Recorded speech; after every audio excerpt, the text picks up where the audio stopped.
Привршуваат божикните пости. Лекарите апелираат да се конзумира помали количини мрсна храна. Како што појаснуваат од итната медицинска помош ТИП, при нагло консумирање на мрсна храна може да се оптерети гастроинтестиналниот систем, со што може пациентите да дојдат до повраќање, диареја и слични проблеми. Особено внимателни апелираат да бидат повозрасните кои имаат месечни терапии.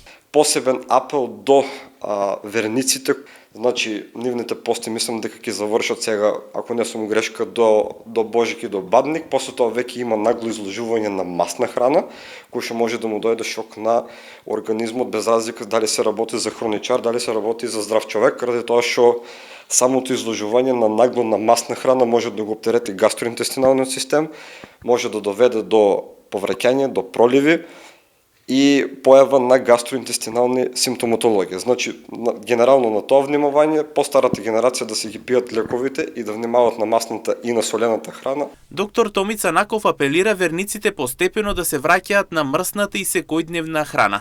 Како што рече, само со помали количини може да се помине без последици.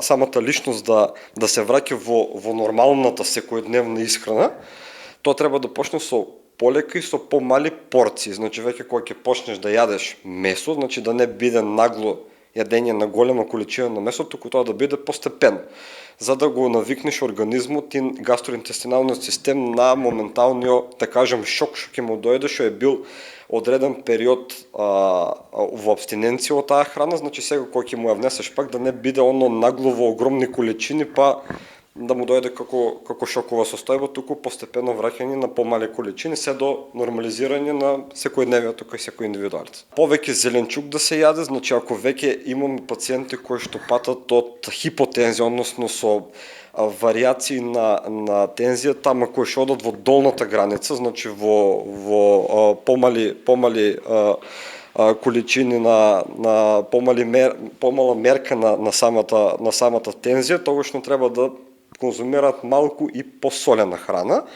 Се зборувам за здрави единки кои што немат терапија за хипертензија, значи што се најнормални, најздрави без никаква терапија, али имаме некои што се физиолошки, што се наклонети кон пат на самиот притисок, значи тие може да конзумираат малку посолена храна.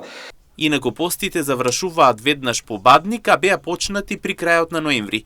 Иако овие пости се поблаги во споредба со великденските, сепак вниманието е најдобрата заштита за сопственото здравје.